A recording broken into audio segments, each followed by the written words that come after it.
The moment of truth has arrived. On Tuesday, Iran sent a Shahed drone, a type routinely used in strikes against Ukraine, towards a U.S. aircraft carrier. In response, an F-35 jet intercepted and shot it down. It's still unclear if Iran deployed the Shahed drone for surveillance purposes or as a precursor to an attack. On the very same day, 2 Iranian gunboats advanced on the Stena Imperative, a U.S.-flagged chemical tanker anchored in international waters. They demanded the tanker halt and prepare for boarding. Swiftly responding, the USS McFall intervened, driving the Iranian vessels away and escorting the Stena Imperative to safety. All these events unfold against the backdrop of diplomatic talks scheduled for Friday somewhere in the Middle East, though the exact location remains undecided. Beyond the immediate incidents, the larger issue at hand is that the United States has strategically positioned critical military assets near the Persian Gulf. Soon, the White House faces a crucial decision. What course of action, if any, it will take concerning Iran. However, the situation is clouded by numerous public misconceptions, ranging from skepticism that this is simply another blatant bluff reminiscent of Trump's tactics, to the more confusing association with Iran's nuclear ambition. So, today, let's dive into the current U.S. military deployments and explore what they signify within the broader context of conflict versus negotiation. To start, let's talk about the U.S. military posture, keeping our discussion broad. This approach helps navigate the classic fog of war uncertainty around the exact details, and serves my goal unpacking the political significance of these moves, instead of focusing on precise tactical maneuvers the Pentagon might be enacting. The headline: the Abraham Lincoln Strike Group now operates well within striking range of Iran. This group comprises the Abraham Lincoln aircraft carrier itself, accompanied by 3 destroyers escorting it, plus other naval forces in the area, including the earlier mentioned USS McFall. On board those destroyers, plenty of Tomahawk cruise missiles are presumably ready for action. Normally, I would comment on the implications if those Tomahawks were to be employed in the Middle East rather than as a deterrent toward China. Given this is 2026, however, I can also note that half of Europe is begrudgingly resigned as those weapons remain unused against Russia. Isn't the world intriguingly complicated? Moving past the Lincoln and its naval companions, there are F-15 fighter jets being positioned in Jordan, refueling tankers and air defense systems deployed at the main U.S. base in Qatar, surveillance aircraft active across the region, and search and rescue planes on standby. Additionally, rumors circulate about cargo planes potentially carrying Patriot missile systems and other defenses designed to intercept heavier missile threats that Iran might launch against U.S. forces or allies. Importantly, what we are witnessing is not the U.S. preparing for a repeat of the Iraq wars from 1991 or 2003. Those conflicts required the buildup of large troop numbers nearby, something that is neither happening now nor would be feasible under current conditions. Let's take a closer look at the situation unfolding in the United States and compare it to a familiar scenario: Venezuela. Recall that significant operation from just a month ago. The heavy military presence deployed in the region signaled that the White House was clearly serious about the developing situation. This wasn't just a show of force, it was a calculated commitment requiring significant resources and investment. Now, turning our attention back to Iran, these military deployments come at a considerable cost. Notably, the removal of the USS Abraham Lincoln from the Indo-Pacific has exposed some vulnerabilities in that critical region, particularly at a time when China is increasingly testing Taiwan with aggressive and unprecedented maneuvers. This underscores the delicate balancing act the Pentagon must perform. A major source of confusion among the public stems from a misunderstanding about the lack of direct action weeks ago, during the peak of public unrest in Iran. Many assumed that the United States could simply snap its fingers and deliver a swift, decisive strike, similar to last summer's rapid deployment of B-2 bombers targeting Iran's nuclear facilities.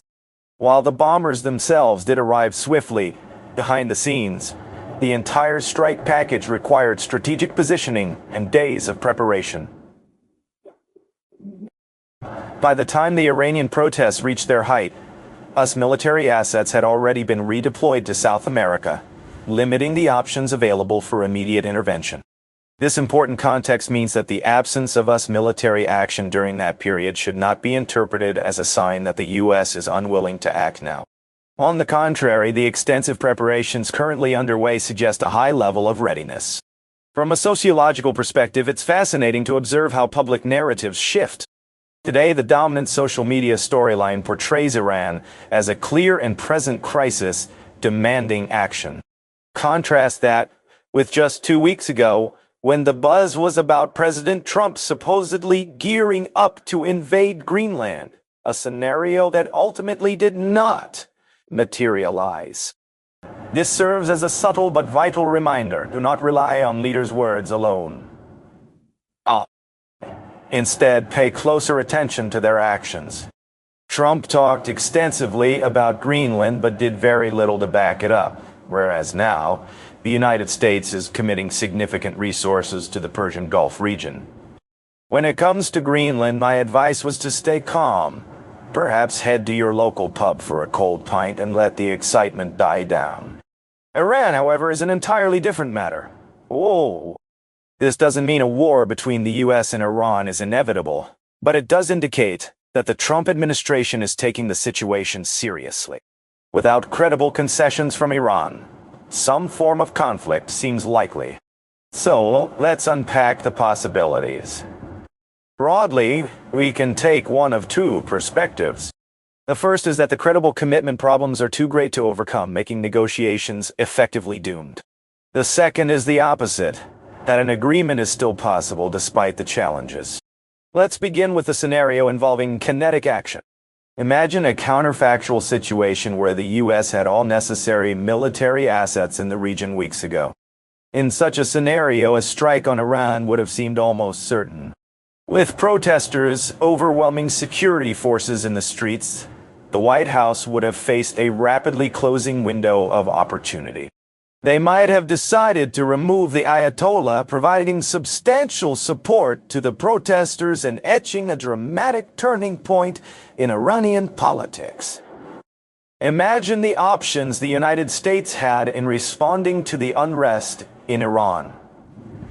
One route was to provide substantial support to the protesters themselves. Another was to attempt brokering a deal directly with the Iranian regime. Whoa.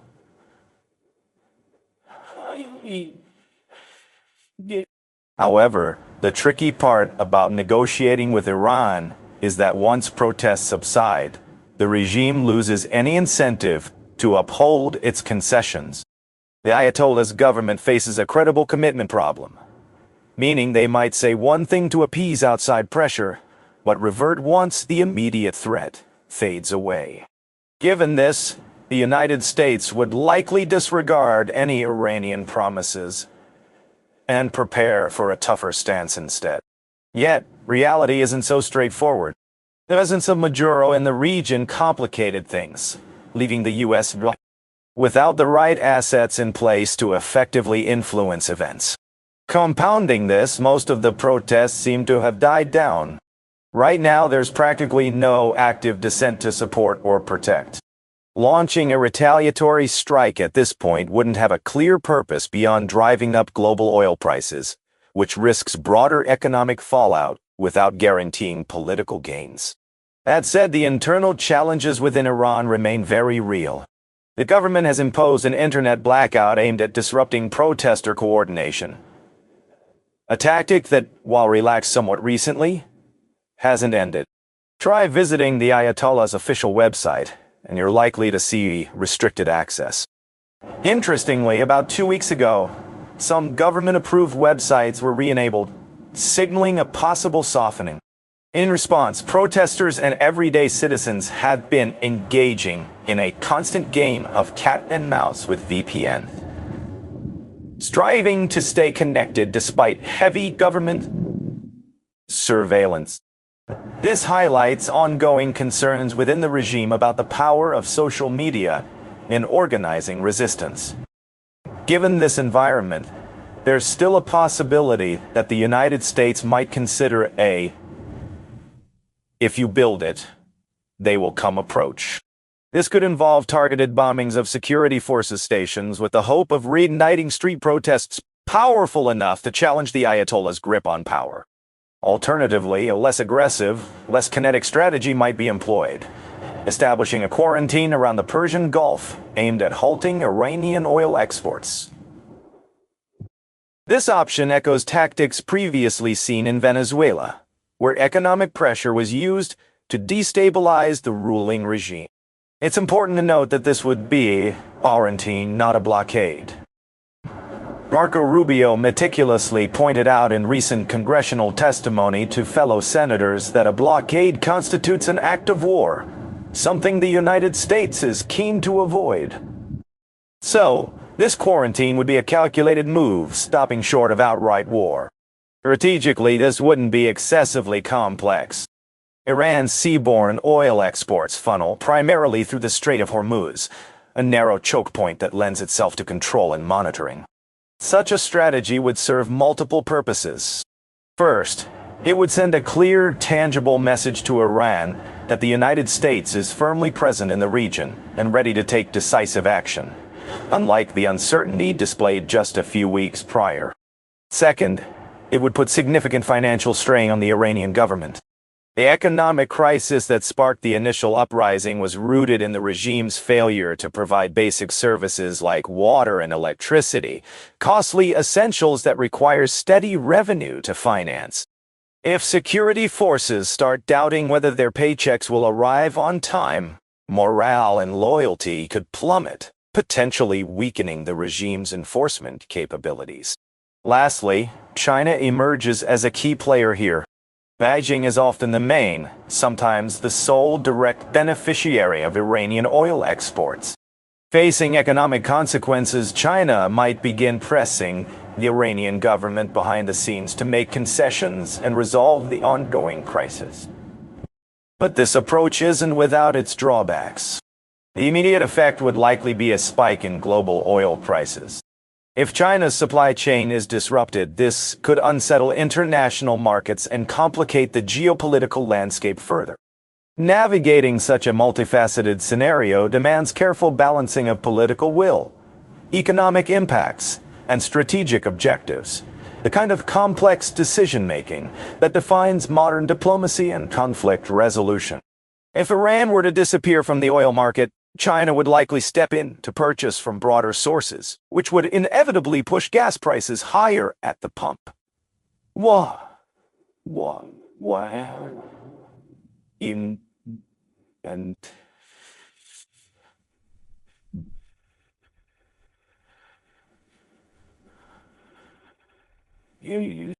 Even within the United States, a more serious concern looms. The possibility that Iran might escalate beyond incidents like the Stena Imperative situation, an attempt to completely disrupt the passage of non-Iranian tankers through the strait. I've spent a solid 90 minutes discussing this scenario before, and while it would be challenging for Iran to execute, the consequences would be extremely costly for everyone involved, no matter how the situation resolves. Earlier, we framed the narrative with Iran as the instigator, but seeing the roles reverse would certainly be a compelling twist to watch unfold. Another lingering worry is that China could grow frustrated with this ongoing situation and might start employing coercive measures against the United States. However, that is a complex topic that warrants its own dedicated discussion at another time. For now, the key takeaway is that the naval domain remains the United States' strongest area of expertise. This is a critical detail to keep in mind. Shifting perspectives, some argue that the window of opportunity for protests has likely closed, suggesting that the United States would prefer to strike a temporary deal rather than risking uncertain outcomes. The emphasis here is on temporary because it would be incredibly difficult to force Iran to honor any concessions once the revolutionary threat has fully faded.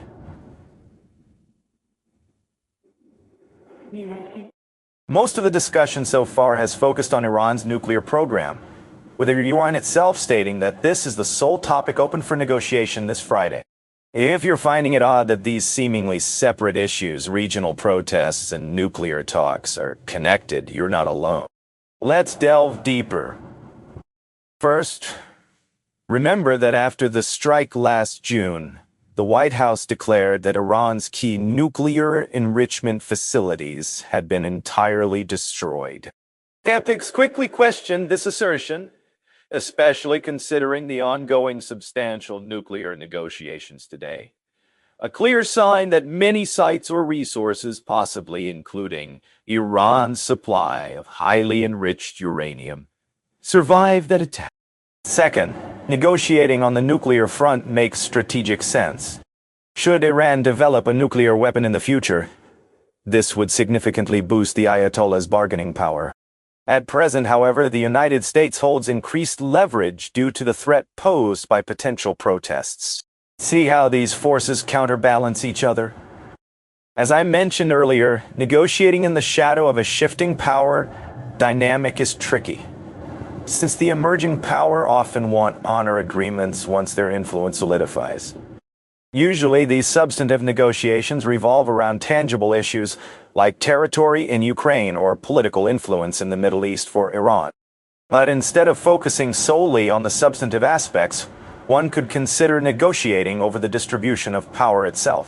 In this context, the United States has chosen not to attack Iran at this moment, even though it possesses the enhanced capability to do so. Instead, the strategy hinges on compelling Iran to undermine its future military potential. This approach essentially eases the transition of power and lays the groundwork for long-term negotiations over the core disputes.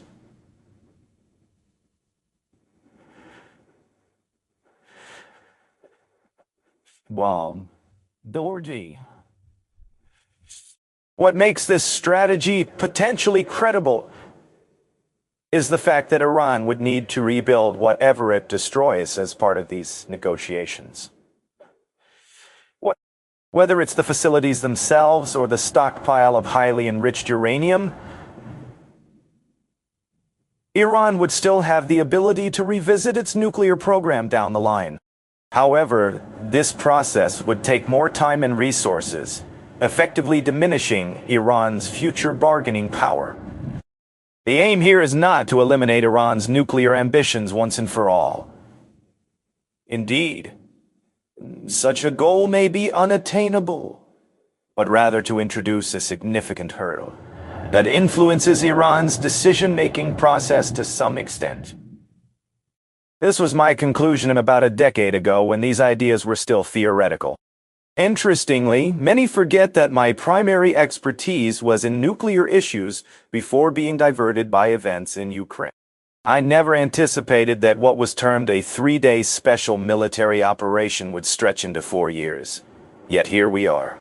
Back to the point, counterbalancing power shifts by shifting power in the opposite direction is a common strategic maneuver. In fact, this dynamic is currently unfolding along the Taiwan Strait, where tensions rise to the point of a potential Taiwan missile crisis, a subject surprisingly underreported, which I hope to explore another time. For now, if you're interested in learning more about a possible catastrophe emerging from the Strait of Hormuz and don't mind hearing my voice for an extended discussion, check out the video I made on that scenario. Not a government shutdown style, but an entirely different kind.